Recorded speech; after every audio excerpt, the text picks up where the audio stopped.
What's good, man? I'm back with another one. Don't forget to like, comment, share, subscribe for better interaction. Let's get this thing going. So the lawyer, man, a lawyer speaks on the situation at hand, you know what I'm saying, regarding Tory Lanez and Megan Thee Stallion and her friend Kelsey or whatnot. He's basically trying to say, I'm going to play the video. I'm not going to spoil the video for y'all. I'm going to play the video right now. With that being said, don't forget to tune in. Peace. In the Tory Lanez trial, we had opening statements. Opening statements are still actually going. We had to pause midway through for lunch. Better than TV. If you watch the prosecution's opening statement, you would say guilty. If you then watch the defense's opening statement, you would say, what the hell is the prosecution thinking, charging him?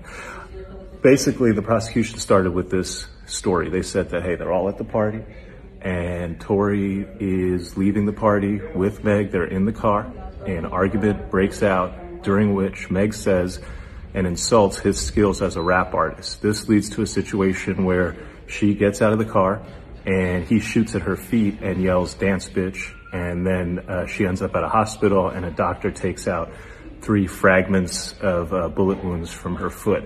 Now, if you just hear, and the prosecution says that Kelsey, the other woman in the car, is going to testify that Tory shot Meg. And Kelsey has a text message where she texts somebody that, hey, Tory shot Meg. And then the rest of the prosecution's case is based on all these calls and texts where Tory's like, oh, I'm so sorry. Oh, I'm so drunk. He never says that I shot him. He's like, oh, I'm just so sorry. I'm so drunk. So question what he's apologizing for. So that's the prosecution's case. Seems pretty easy. Then the defense comes up, and man, it gets spicy. First, the defense goes, they're not telling you about half of what's going on. The most important thing they're not telling you about an eyewitness who saw 2 women fighting, Kelsey and Meg. And so let's talk about why them 2 are fighting. Let's talk about how she was in the front seat. The gun was caught in the front seat. Let's talk about how she might have gunpowder. She does have gunpowder. Let's talk about how this has nothing to do with the fight between Tory and Meg and everything to do with the fight between Meg and Kelsey. And then the defense starts dropping the bombs. He basically says this, that they're in the car. Yeah, they left. But do you know why they left? They left because Kylie and Tory were in the pool together. And Kelsey and Meg both felt some type of way about that, to the point that Meg felt really some type of way about that. And she was really trying to go, to the point that eventually, because of how Meg is acting, this is according to the defense, Kylie Jenner goes to Megan Thee Stallion and says, it's time for you to leave. They all leave. The defense's point is what happens in the car is this. Tory questions Kelsey, hey Kelsey, why are you backing up Meg for me trying to, get it on with Kylie Jenner? Meg has been snaking men from you your whole life. I hooked up with you, Kelsey, and then Meg went behind your back and hooked up with me. And Kelsey, this is not the first time.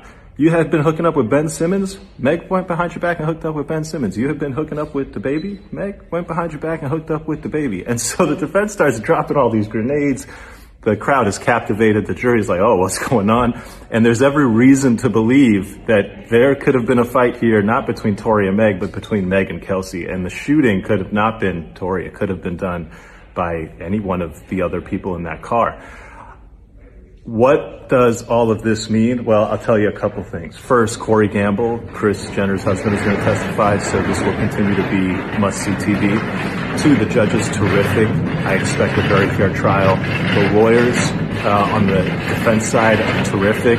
I don't know what the government lawyer was doing, giving an opening presentation that made it seem like the most open and shut case ever, when in fact there are huge questions, including an eyewitness who saw 2 women fighting, suggesting that you have to explain that theory to the jury, and you didn't. I don't love the prosecution's opening in that regard. Stay tuned. We'll have the full coverage here. It's up and it's stuck in the Tory